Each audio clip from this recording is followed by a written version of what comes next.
Ação Bíblica, uma obra missionária com mais de 100 anos e igrejas comprometidas com a Palavra de Deus. Boa noite, irmãos. Eu estou tendo o privilégio de dar uma série em Efésios. Oi? Alô? Agora. Estou tendo o privilégio de dar uma série em Efésios e hoje a gente vai para o capítulo 6. Se eu não me engano, é a 9ª mensagem. E Efésio é a carta escrita, é a carta mais diretiva para a igreja que a gente tem na Bíblia. Ela fala muito ao corpo de Cristo, fala muito à igreja, né? E é um privilégio poder falar de uma carta assim tão importante. E só relembrando qual que foi a última mensagem, a gente viu a segunda parte do capítulo 5, também falando sobre o dever do cristão em servir. Todo cristão tem que servir, até relembrando o que o Deva comentou sobre a importância do servir, né? Seja na capelania, seja na mocidade, seja na EBD, seja no programa de terça-feira na casa de recuperação. Todos nós temos que servir, todos nós temos que ajudar, temos que fazer a nossa parte. E eu queria primeiramente orar com os irmãos mais uma vez, antes da gente começar, e a gente entra logo na pregação. Senhor Jesus, eu agradeço, Pai, por esse dia, eu agradeço porque o Senhor nos trouxe aqui em segurança, eu agradeço porque tudo o Senhor traz para a gente, o Senhor nos proporciona, é uma bênção, Pai, e nos ajude a entender mais isso, Senhor. Peço também que o Senhor me abençoe, Pai, para que eu fale de acordo com a sua palavra e que eu consiga expor de acordo com o que o Senhor quis dizer, Pai. Abençoe também aqueles que não puderam estar aqui, Pai, que o Senhor possa estar com eles. Obrigado por tudo, Senhor, e abençoe essa semana que está se iniciando. E nos ajude, Pai, a servir a Ti e a entender o nosso serviço. É isso que eu te peço e eu te agradeço em Teu nome. Amém. Amém. Então, irmãos, na última pregação a gente viu que todo cristão ele tem que servir. O próprio Senhor Jesus veio nos servir e morrer pela gente. Então, assim, se o próprio Senhor Jesus, o nosso Senhor e Salvador, veio morrer pela gente, veio nos servir, lavou os pés dos apóstolos, então, quem nós somos para falar assim, não, eu não preciso servir, eu não quero servir. A gente tem que servir. Hoje a gente vai continuar a ver sobre a importância do servir e como a mesma é uma via de mão dupla. Todos servem e são servidos. Isso não quer dizer que todos vão nos servir e que serviremos a todos. Ficou confuso, eu sei, mas no final eu vou explicar melhor isso. Eu dei o título de servir e ser servido. Eu peço que os irmãos abram em Efésios 6, a gente vai acompanhar o texto. Vai ser do versículo 1 até o versículo 9. Vai ser bem curtinho hoje.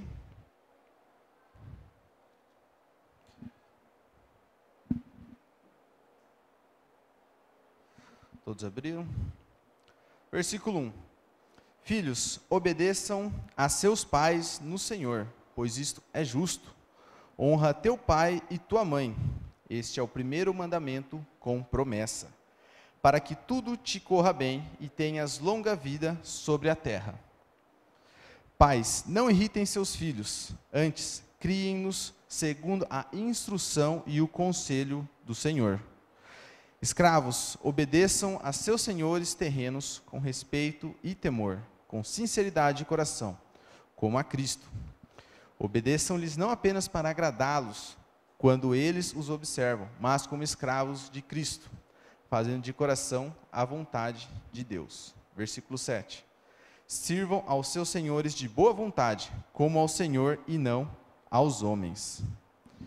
Porque vocês sabem que o Senhor recompensará a cada um pelo que praticar, seja escravo, seja livre.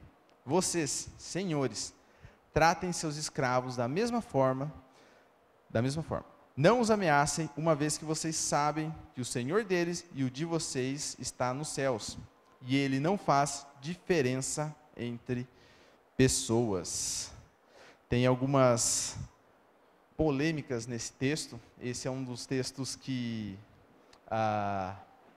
falam sobre a escravidão, e a gente vai entender um pouquinho mais o que era a escravidão no tempo bíblico, né? Como que essa escravidão funcionava, e vai entender um pouquinho a grande diferença da escravidão que a gente pensa, que aconteceu há poucos séculos no Brasil, nos Estados Unidos, na Europa, para a escravidão que acontecia na época, que era muito mais uma servidão. Mas vamos voltar aqui para o versículo 1, para a gente ir destrinchando o texto. Filhos, obedeçam a seus pais no Senhor, pois isto é justo. Honra teu pai e tua mãe.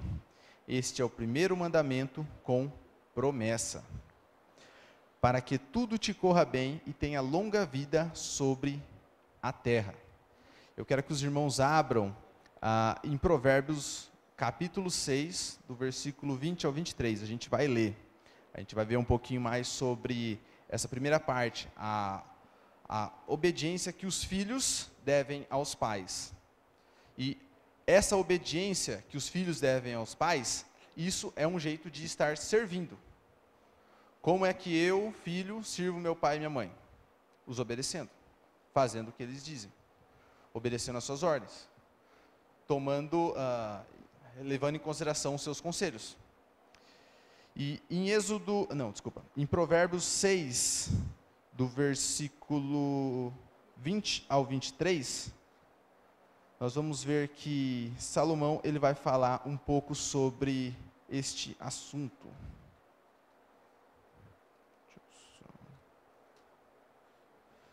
Versículo 20 ao 23. Diz assim: Meu filho, obedeça aos mandamentos de seu pai, e não abandone o ensino de sua mãe. Amarre-os sempre junto ao coração, ate-os ao redor do pescoço. Quando você andar, eles os guiarão. Quando dormir, o estarão protegendo. Quando acordar, falarão com você. Pois o mandamento é lâmpada, a instrução é luz, e as advertências da disciplina são o caminho que conduz à vida. Ou seja, nós, filhos, temos que obedecer nossos pais. Mais para frente a gente vai ver que essa obediência, ela não é incondicional, ela não é irrestrita. Não quer dizer que o meu pai ou a minha mãe vai falar assim, olha, pula da ponte, e eu tenho que pular. É lógico que eu tenho que obedecê-los, mas se for uma ordem, se for alguma ordem que ela vá contra os princípios de Deus, ou contra a palavra de Deus, aí eu fico desobrigado de seguir. Versículo 3. Para que tudo te corra bem e tenhas longa vida sobre a terra. Eu quis deixar até uma nota de rodapé aqui, que essa citação aqui que Paulo faz no versículo 2 e no versículo 3, que é honra teu pai e tua mãe, para que tudo te corra bem e tenhas longa vida sobre a terra, ele é uma citação de Êxodo, capítulo 20, versículo 12. Eu não vou nem abrir com os irmãos, porque é exatamente isso que está escrito lá. Honra teu pai e tua mãe, para que tudo te corra bem e tenhas longa vida sobre a terra. Queria que os irmãos lembrassem de uma coisa. Esse texto ele foi escrito para os judeus dentro da aliança mosaica. O que isso quer dizer? Quer dizer que essa bênção para que tudo te corra bem e tenhas longa vida sobre a terra, ela não serve para a gente. Isso não quer dizer que eu tenho que obedecer meu pai e minha mãe e eu vou ter uma vida longa. Isso foi uma promessa e isso foi faz parte da aliança que Deus fez com o povo israelita quando eles estavam saindo do deserto e indo para a terra prometida. Isso não quer dizer de maneira nenhuma que por nós não termos essa bênção, essa promessa de viver mais, de viver bem, que nós não temos que servir os nossos pais, que nós não temos que obedecê-los. Isso só quer dizer, Paulo aqui está citando e trazendo a lembrança que, olha, e esse foi o primeiro mandamento com promessa, para vocês verem a importância dele. Mesmo que nós não tenhamos, não sejamos beneficiados por essa promessa, ainda assim, esse princípio, a gente consegue ver o quanto que Deus, ele se importa com a obediência aos pais. Nós temos que lembrar também que todos nós, além do nosso pai terrestre, nós temos o nosso pai celestial. E da mesma forma que nós temos que obedecer o nosso pai celestial, nós temos que obedecer os nossos pais terrenos. Lembrando, de mesma forma, não de maneira irrestrita. Lógico, Deus vem primeiro. Continuando aqui.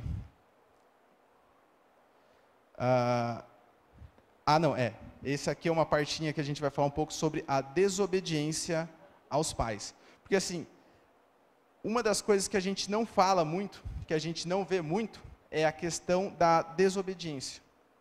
Eu não estou de maneira nenhuma aqui falando que como você tem que ensinar o seu filho, como você tem que castigar o seu filho, o que você tem que fazer em relação para educar o seu filho. Eu não tenho filho. Mas assim, a Bíblia ela é bem clara que nós temos que educar os nossos filhos. E que a desobediência, ela é ruim sim. Ela não tanto que eu separei aqui duas passagens, eu vou pedir que os irmãos abram comigo. Primeiro em Romanos 1, do versículo 29 ao versículo 30, e depois em 2 Timóteo.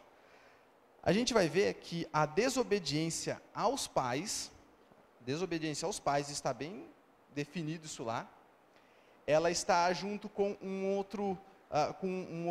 com dois outros grupos de pecados bem peculiares, que se a gente colocasse na lousa e falasse, olha só, vocês acham que todos esses pecados aqui têm a mesma gravidade?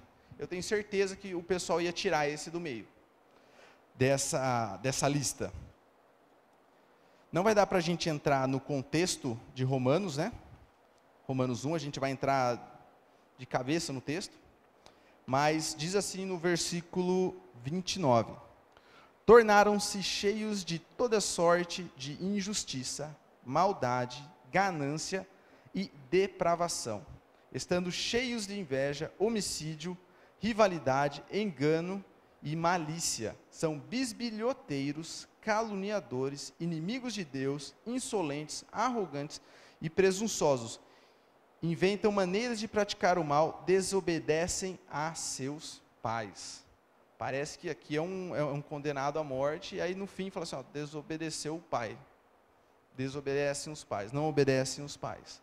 A gente vê a gravidade que é o filho, nós como filhos, não darmos honra aos nossos pais, não obedecê-los, não fazer o que eles estão mandando, não fazer o que eles estão nos aconselhando. E, principalmente quando a gente é mais novo, a gente acha que a gente sabe de tudo. A gente acha que, não, peraí. Eu sei que meu pai falou isso, mas, cara, ele não está na minha situação. O tempo dele, de escola dele era muito diferente. Hoje as coisas são assim. Hoje as coisas são assado. Só que o pecado é o mesmo. Só que as dificuldades são as mesmas. E a responsabilidade, a sabedoria dos mais velhos conta muito. E 2 Timóteo, capítulo 3, do versículo 1 ao 5. Outra lista de pecados que a gente vai ver no meio, falando exatamente sobre a desobediência aos pais. Mais para o finalzinho da Bíblia.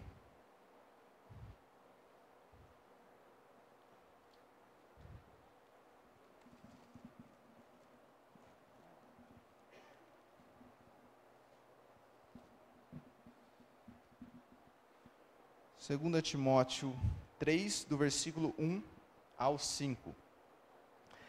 Saiba disto, nos últimos dias sobrevirão tempos terríveis.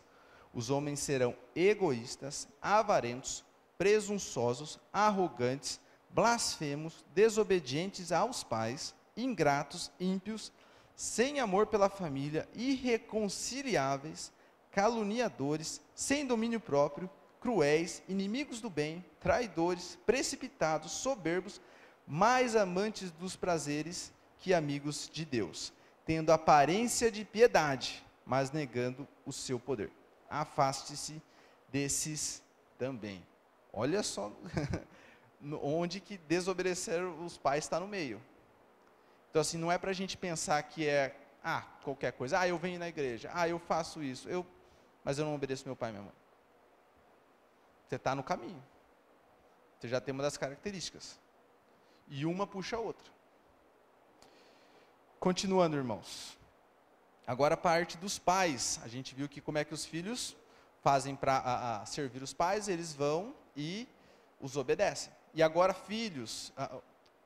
como é que os filhos servem os pais? Os obedecendo. E agora, como é que os pais servem os filhos? Pais, não irritem seus filhos. Antes, criem-nos segundo a instrução e o conselho do Senhor. Irmãos, eu não sei quantos aqui têm alguma experiência onde o pai e a mãe trouxe a fúria a sua vida, a determinada situação. Porque assim, Deus nos conhece perfeitamente. Tirando Deus, quem que mais nos conhece? Nosso pai e nossa mãe. Eles nos criaram desde bebezinho até a gente crescer. Então, se tem alguém que sabe os nossos pontos fracos, o que a gente gosta, o que a gente não gosta, e sabe como realmente pressionar onde dói, são os nossos pais. E eu não, que nem eu já falei para os irmãos, eu não tenho filho. Um dia eu pretendo ter. Mas assim, a diferença de idade minha para minha irmã é muito grande. São 14 anos. Então eu meio que fui um pouco pai, não que ela não tenha pai, não que a gente não tenha pai, mas assim, eu consegui, hoje se eu quiser irritar minha irmã, eu sei exatamente o que eu tenho que fazer. Eu sei exatamente como que eu posso só, e ela perde a paciência. Isso é pecado. Eu sou tentado muitas vezes a ficar enchendo o saco dela. E isso me lembra algumas situações onde meu pai ou minha mãe sabia exatamente o que me incomodava e eles me pressionaram e eu fiquei muito irado. E isso a Bíblia demonstra que isso é errado. Que os pais não devem irritar os filhos, não devem provocar a ira aos filhos. E isso não quer dizer que não é para instruir, isso não quer dizer que não é para corrigir. Vou pedir para que os irmãos abram em Provérbios 22, 6. A gente vai abrir bastante em Provérbios hoje. Existe uma grande diferença entre corrigir e provocar ira. Fazer com que os filhos percam a linha. Provérbios 22, versículo 6. Esse é um versículo bem conhecido, de um princípio de encaminhar a criança, encaminhar o adolescente, encaminhar o jovem pelos caminhos certos. Diz assim: instrua a criança segundo os objetivos que você tem para ela, e mesmo com o passar dos anos, não se desviará deles. Irmãos, Provérbios e Eclesiastes são livros de sabedoria. Eles trazem lições, eles trazem princípios e sabedorias sobre o que nós devemos fazer. Isso não quer dizer que o que está aqui é 100% verdade. Eu vou explicar. Não quer dizer que isso aqui também seja mentira. Mas assim, pode ser que eu tenha um filho, eu instrua ele no caminho, eu mostre para ele onde e como ele tem que fazer, mostre a palavra, fale para ele da palavra desde pequenininho, desde antes de nascer. E pode ser que chegue um certo momento que ele se desvie, que ele vai embora. Isso aqui traz princípios. É lógico que se você não ensinar seu filho, não mostrar para ele o caminho, não falar para ele da palavra, não orar com ele, não ensinar a palavra para ele, a chance dele vazar embora é muito maior do que se você fizer. Mas aqui tratam-se de princípios. As pessoas são diferentes. Nós conhecemos, eu tenho certeza que se os irmãos pensarem, vão se lembrar de pessoas que cresceram na igreja, pode não ter sido nessa ou alguma outra que os irmãos foram, que chegou um certo momento, se desviou. E assim, a gente não cabe a nós falar assim, será que essa pessoa vai voltar? Será que essa pessoa já foi? Será que essa pessoa será? O que cabe a gente é fazer a nossa parte. E a parte dos pais é instruir e mostrar o caminho. Vamos abrir em Provérbios 13, 24. Vamos aproveitar que a gente está pertinho aqui, depois a gente abre em Hebreus e em Deuteronômio. Provérbios, capítulo 13, versículo 24.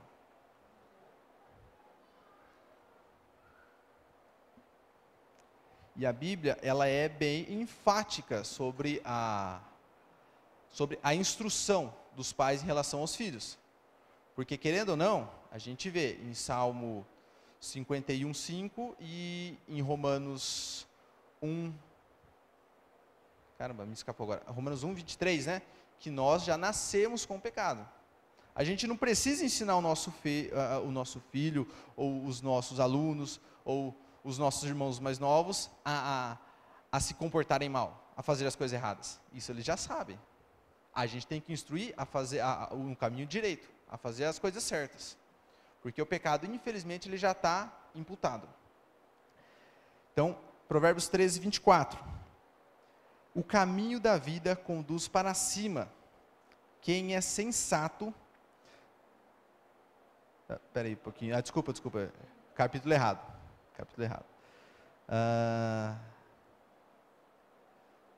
Quem se nega a castigar seu filho, não o ama. Quem o ama, não hesita em discipliná-lo. Olha só, a Bíblia está falando o seguinte: se você se nega a disciplinar seu filho, não está falando espancar, não está falando aqui, derrubou um lápis no chão, eu vou pegar a cinta. Está falando de disciplina. Por isso que eu falei para os irmãos no começo, que olha, eu não vou falar aqui como é que você tem que disciplinar seu filho, eu não vou chegar e falar assim, olha, nessa situação, a gente tem que pedir orientação, tem que pedir sabedoria para Deus. A gente tem que saber o que e como agir. Mas se a gente se negar a trazer a punição, seja ela física, seja ela um castigo, a gente vai estar fazendo tão mal para o nosso filho, ao ponto da gente não amá-lo. Porque o que acontece? Eu coloco meu filho num pedestal, eu falo assim, olha, putz, ele bateu no coleguinha na escola, eu tinha que falar com ele, mas se eu falar com ele, ele vai ficar chateado comigo. Eu não quero isso. Então, tipo assim, você está amando mais você está amando mais a si mesmo do que o seu filho. Porque isso vai fazer muito mal para o seu filho. Você, em vez de corrigi-lo para que ele possa ter um futuro melhor, para que ele possa aprender, e ele não se dê mal lá para frente, você vai falar assim, não, deixa quieto. Eu trouxe um dado aqui para os irmãos, mas eu não escrevi. Eu não sei qual que é a porcentagem, o que os irmãos acham, de pessoas nos presídios que cresceram sem um dos pais. Principalmente o pai mesmo, a mãe. Mas pelo menos um dos dois. Varia de região para região, mas é entre 70% e 85%. Então, 85%. Então, quase 9 de 10 pessoas que você pegar no presídio vão falar assim, eu cresci sem um pai, eu cresci sem uma mãe, eu cresci sem disciplina, eu cresci sem limites. E a hora que chegou na hora de ser corrigido, quem corrigiu foi quem? O mundo. Foi preso, perdeu a sua liberdade e agora está lá pagando. Então, assim, é muito mais fácil nós castigarmos nosso filho hoje do que ele ser castigado no futuro e perder a sua liberdade, perder todos os seus direitos e complicar a vida dessa pessoa. E Hebreus 12, lá no finalzinho da Bíblia, Hebreus 12, versículos 7 e 8.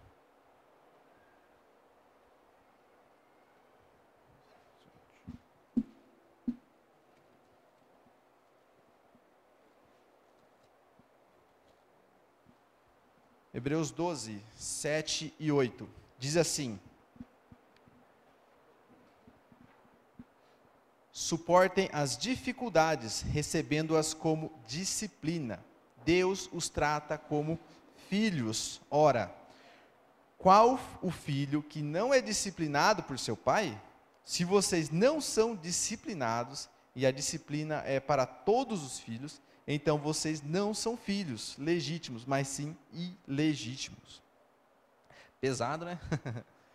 Cara, se você não está sendo disciplinado, aqui no caso falando, comparando a disciplina humana com a disciplina de Deus, né? Se os nossos pais nos disciplinam, ou devem nos disciplinar, quanto mais Deus disciplina a gente quando a gente faz as coisas erradas. Pode ser que você fale assim, mas faz tempo que eu estou vacilando nisso, e nada aconteceu comigo. Então, a gente tem que começar a considerar um pouquinho, poxa vida, será que eu realmente tive um novo nascimento?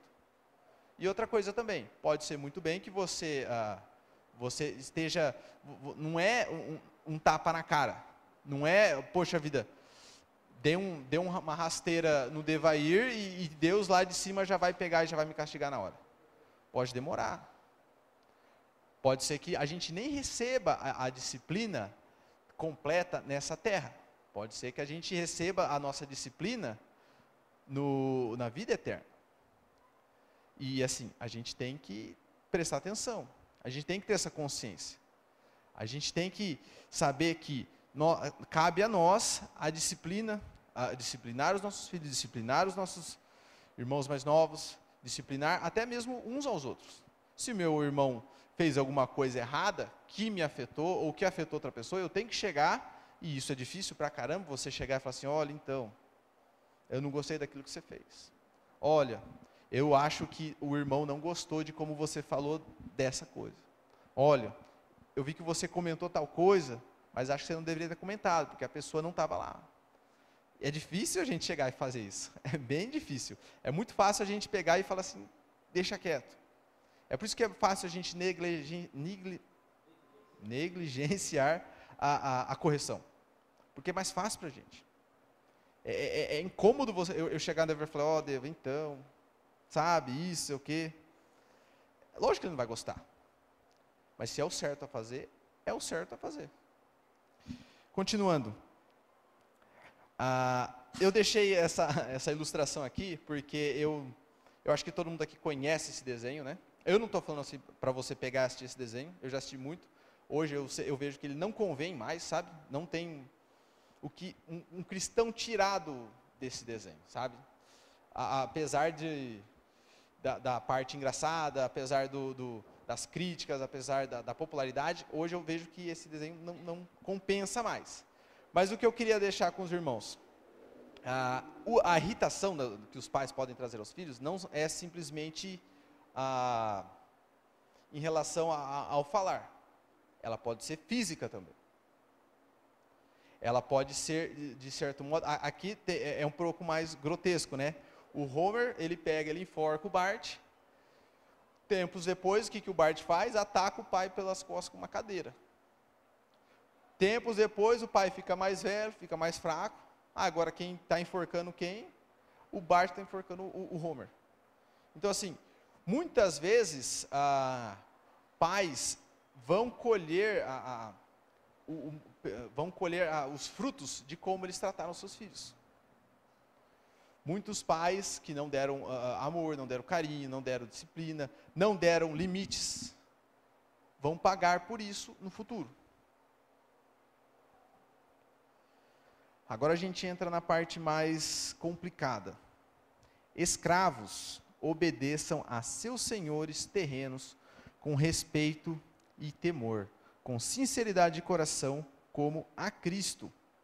Obedeçam-lhes não apenas para agradá-los, quando eles os observam, mas como escravos de Cristo, fazendo de coração a vontade de Deus. Sirvam a seus senhores de boa vontade, como ao Senhor, e não aos homens.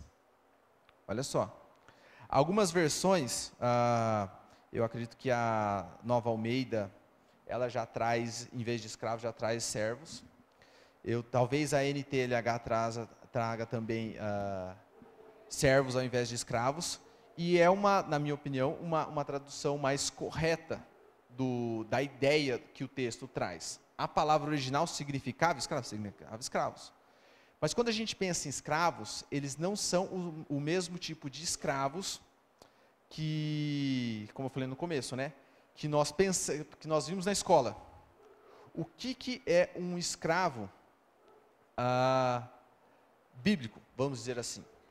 Primeiramente, vamos responder essa pergunta, né? A Bíblia encoraja a escravidão? Não, ela não encoraja a escravidão. A escravidão na Bíblia, ela é diferente da escravidão que vimos na escola e que aconteceu entre os séculos XVI e XIX, em várias partes do mundo. A escravidão no período bíblico era uma servidão, e os servos eram trabalhadores livres que escolhiam servir aos seus senhores. É isso mesmo. Você era um servo que você tinha escolha. Fala assim, olha, cara, eu não consigo me sustentar. Eu não tenho o que fazer aqui, eu preciso comer. Eu vou lá pedir para aquele dono de terras, falar assim, olha, eu quero trabalhar para você. Ele fala assim, não, beleza, eu deixo você trabalhar para mim. Eu dou comida para você sobreviver, posso te dar até alguma coisa ou outra, mas assim, você não vai ter um salário fixo, você não vai ter horas, você vai ter que fazer o que eu mando. E ele era livre para servir esse mestre. Ele não era diferente da escravidão que aconteceu há pouco tempo atrás, pouco tempo, né? Há 4 séculos atrás, onde a pessoa era trazida da sua casa, era amarrada, era acorrentada e trabalhava até morrer. Era diferente. Acho que 40% da população na época que foi escrito o Novo Testamento era escrava. Era tinha esse tipo de servidão, que era uma servidão onde a pessoa se submetia a alguém que tinha dinheiro para poder se alimentar, para poder comer, não existia ajuda social, não existia, eu não vou trabalhar, o governo me ajuda, ou eu vou conseguir uma educação, eu vou conseguir trabalhar, eu vou conseguir abrir meu próprio negócio, não existia isso. Era o que tinha. Isso quer dizer que é bom? Não era bom. A escravidão, a servidão que vemos na Bíblia, aqui o terceiro ponto, aconteceu 1500 anos da terrível escravidão moderna e nós não podemos comparar as duas. É de certa forma, irmãos, até desleal quando a gente vê pessoas falando assim, não, mas a Bíblia, ela apoia a escravidão. Jesus, ele nunca foi contra o que aconteceu com os negros, com os índios aqui no Brasil. Nunca foi contra toda essa dureza, porque na Bíblia fala que... Irmãos, isso é deslealdade, sabe? A escravidão que aconteceu naquela época é muito diferente da escravidão que nós tivemos há 400 anos atrás. Isso não quer dizer que nenhuma das duas fossem boas. Quarto ponto, a Bíblia e Paulo não se propõem em combater o trabalho servil que acontecia na época, mas sim combater uma escravidão muito pior e que atinge todas as pessoas, a escravidão do pecado. Isso é importante a gente entender, irmãos, porque muitas pessoas às vezes falam assim, não, beleza, eu sei que a escravidão era diferente, eu sei que Paulo, ele não falava assim, olha, a escravidão é legal, mas assim, ao mesmo tempo, ele fazia vista grossa. Irmãos, o que acontecia na época, a estrutura da época, não quer dizer que fosse o ideal, não quer dizer que Paulo, ou Cristo, ou qualquer um dos apóstolos falava assim, não, tá ok, só porque eles não condenavam isso. Tem que ser tudo na nossa vida é prioridade. Eu não posso chegar e falar assim, olha, eu quero aprender engenharia, eu quero aprender economia, eu quero aprender medicina, eu quero aprender, sei lá, marketing. Eu não posso fazer tudo. Paulo, no pouco tempo que ele teve na terra, depois de que ele se converteu a Cristo, ele passou o tempo todo tentando nos libertar da escravidão do pecado. E eu acho que os irmãos vão concordar que a escravidão do pecado, ela atinge todo mundo, ela é mais abrangente, e ela não é uma escravidão que dura apenas aqui, nessa vida, mas na próxima também. Então assim, por mais que seja terrível a escravidão que aconteceu há 400 anos atrás, por mais que tenha atingido muitas pessoas, tenha matado, tenha feito muitas pessoas de mártires, a escravidão do pecado é muito pior. E Paulo tratou da escravidão do pecado, a Bíblia trata da escravidão do pecado como sendo mais importante, porque é. Então, não é uma questão de, mas poxa vida, deveria ter tratado disso. Eu até deixei ali entre parênteses, o politeísmo. Em que versículo no Antigo Testamento é condenado, ou no Novo Testamento, o politeísmo é condenado? O que é o politeísmo? Ter mais de uma mulher ou ter mais de um homem, no caso, né? Onde que está condenado?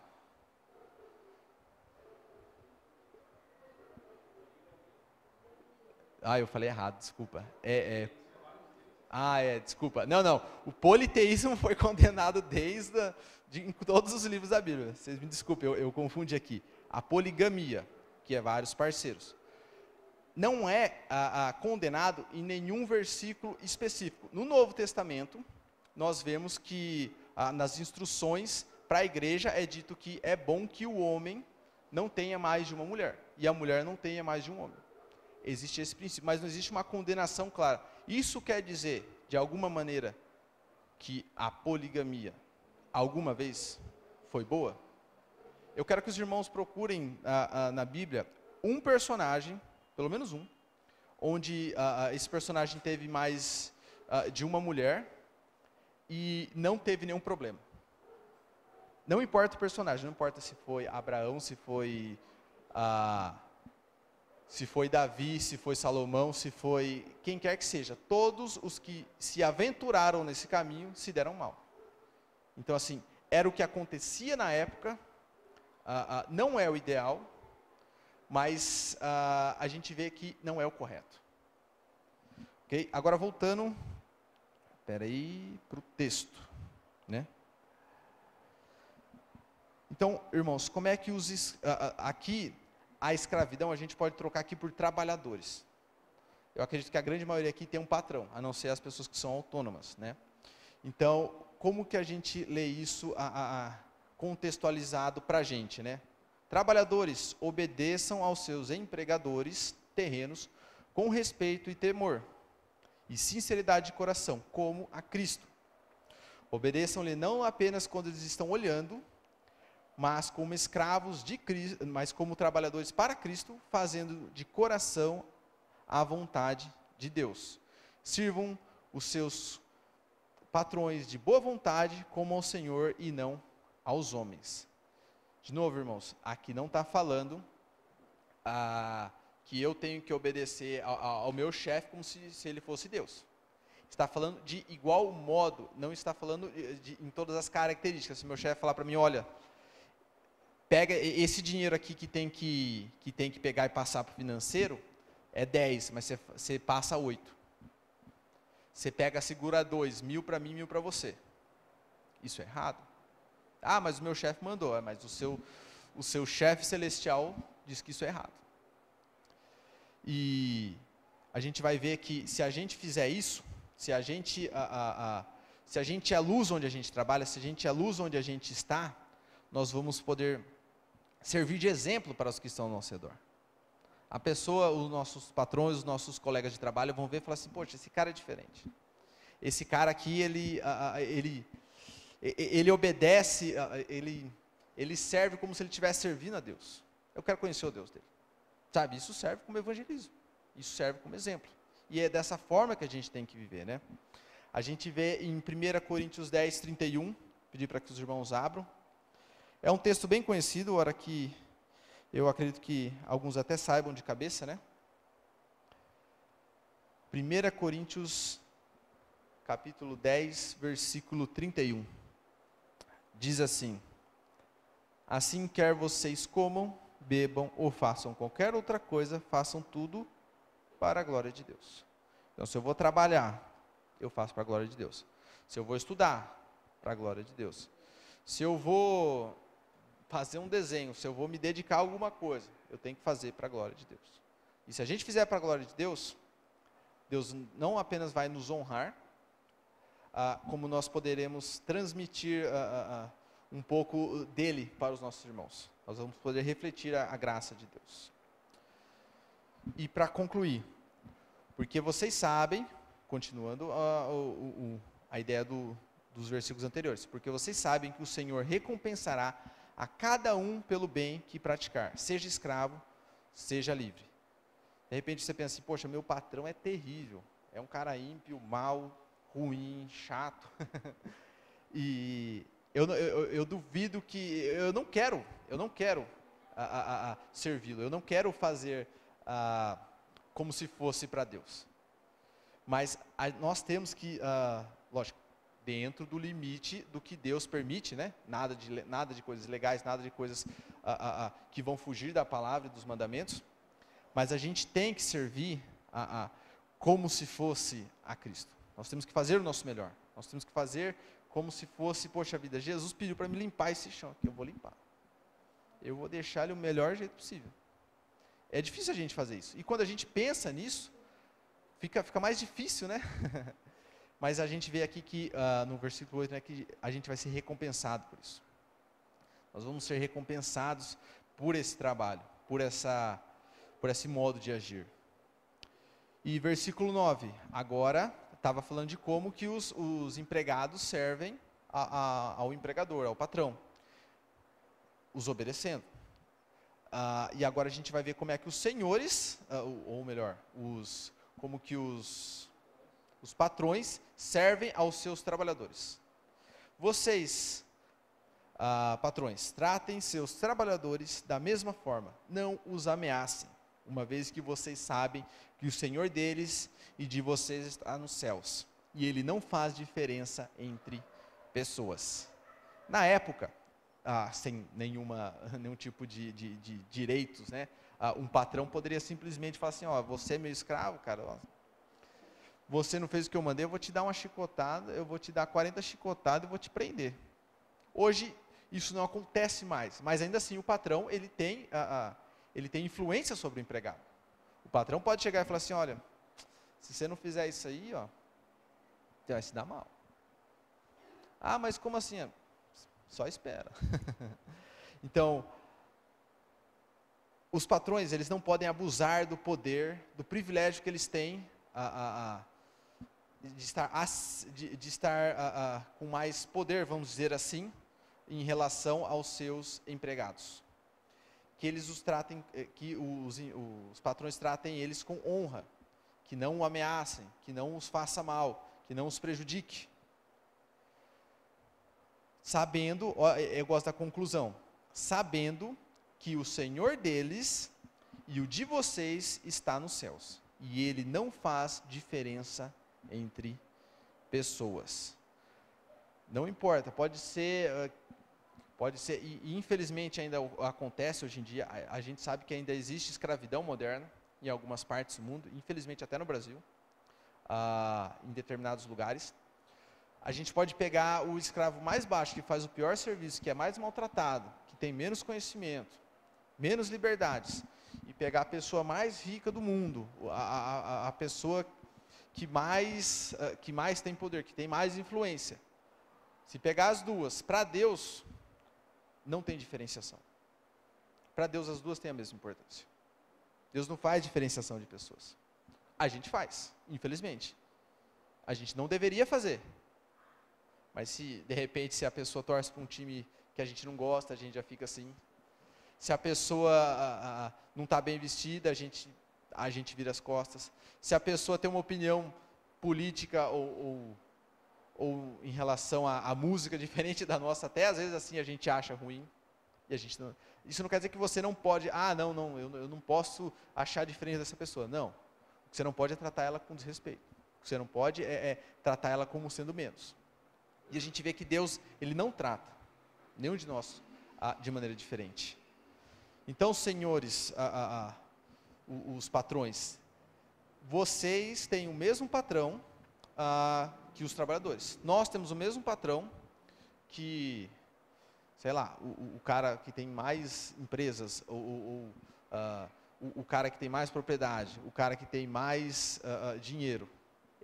Nós temos o mesmo patrão. Lembrando que aqui no caso a gente está falando de um contexto de serem todos filhos de Deus. Muitas vezes a pessoa não é nem filho de Deus, mas isso não quer dizer que ela não tenha importância. Ok? Irmãos, eu queria concluir com os irmãos, só para a gente tentar explicar aquele primeiro slide, né? Que todos servimos a todos, e todos nos servem. O que eu quis dizer com isso? Que todos nós temos que servir alguém, ou mais de alguém. Isso não quer dizer que eu vou servir a todo mundo em particular. Por exemplo, a Tânia não tem que me servir, ela tem que servir o Devair, em respeito e em obediência. A minha esposa não tem que servir ao Devair, ela tem que me respeitar, me servir. Da mesma forma, os filhos não devem obediência a outros pais. Isso não quer dizer que estiver fazendo alguma coisa errada, em princípio não vai, você está queimando, está botando fogo aqui no palanque. Não é disso que a gente está falando. Mas todos nós temos alguém para servir e todos nós somos servidos por alguém. Os meus pais me servem como? Não me irritando, me tratando com dignidade, me mostrando o caminho a seguir. E como é que eu sirvo os meus pais? Os obedecendo. Então vamos ler aqui, que eu acho que vai ficar até mais fácil do que eu ficar falando assim. Primeiramente, Jesus, como que Jesus nos serviu? Ele veio ao mundo, ele morreu por nós, e para que a gente pudesse ter a vida eterna. Nós servimos a Jesus o obedecendo em tudo. Lembra que a gente estava falando assim, eu tenho que obedecer meus pais, mas assim, não é irrestrito. As mulheres têm que obedecer aos maridos, mas não é irrestrito. Com Jesus, é o único que é irrestrito. O que Jesus falar, está falado. Só que tenham consciência disso, irmãos. Se alguém vem para você, ou você tem um sonho, ou você acha alguma profecia, ou alguma coisa acontece, e lá está falando alguma coisa que não bate com o que já está revelado na palavra. A pessoa chega e fala assim, olha, Jesus falou para você, sei lá, sair do Brasil, ir para a África, e abrir uma tribo, sabe, abandonar a sua família, abandonar a sua esposa, abandonar seus filhos, sabe, isso não bate com a Bíblia. Então assim, nós temos que servir tudo o que Jesus nos manda, e tudo que Ele nos manda está na palavra. Tudo que a gente tem que saber sobre Deus está aqui. Filhos servem aos pais obedecendo-os. Pais servem seus filhos não os irritando e os guiando e disciplinando no caminho do Senhor. Empregados servem a seus patrões obedecendo-os como fariam com Cristo, em princípio, é aquela questão, não em todas as coisas. Patrões servem seus empregados, não os ameaçando e os tratando com dignidade. E eu resgatei aqui esposas em relação aos maridos da última pregação. Esposas servem aos maridos, sendo submissas, como fariam com Cristo, em princípio. Maridos servem às suas esposas, as amando a ponto de morrer por elas, como Cristo fez. A ponto de morrer. Não é, eu amo minha esposa, mas assim, se acontecer alguma coisinha, opa. Não, se alguém entrar para te assaltar, você e sua esposa, você tem que pular na frente. Se alguém vai morrer, é você. Se só tem um bife na sua casa e não tem mais nada para comer, quem que vai comer? Sua esposa. Se você tem uma troca de roupa, e os dois estão passando frio, quem que vai vestir a roupa? Sua esposa.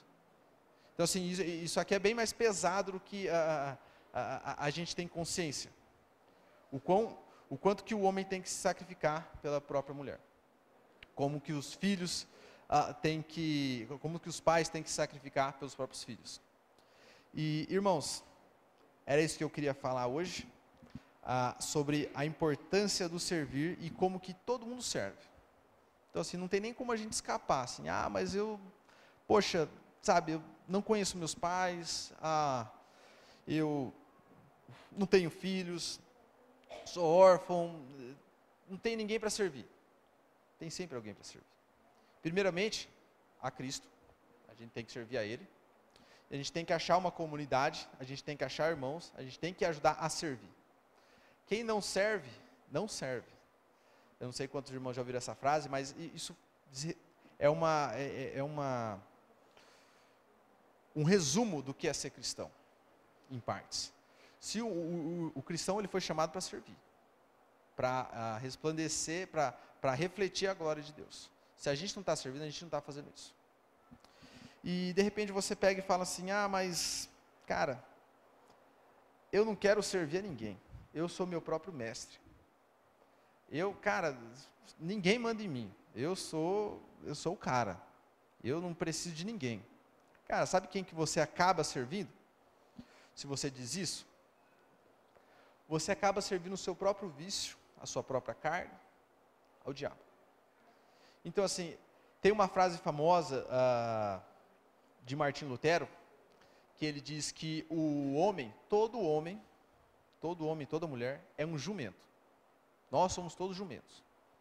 E o jumento, o que ele faz? Ele carrega as coisas. Ele carrega pessoas. Só que nós somos privilegiados. Nós podemos escolher. Nós podemos escolher quem que a gente vai carregar.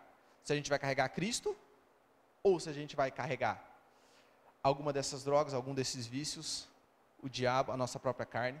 Se a gente vai viver à mercê disso. Porque é isso que acontece.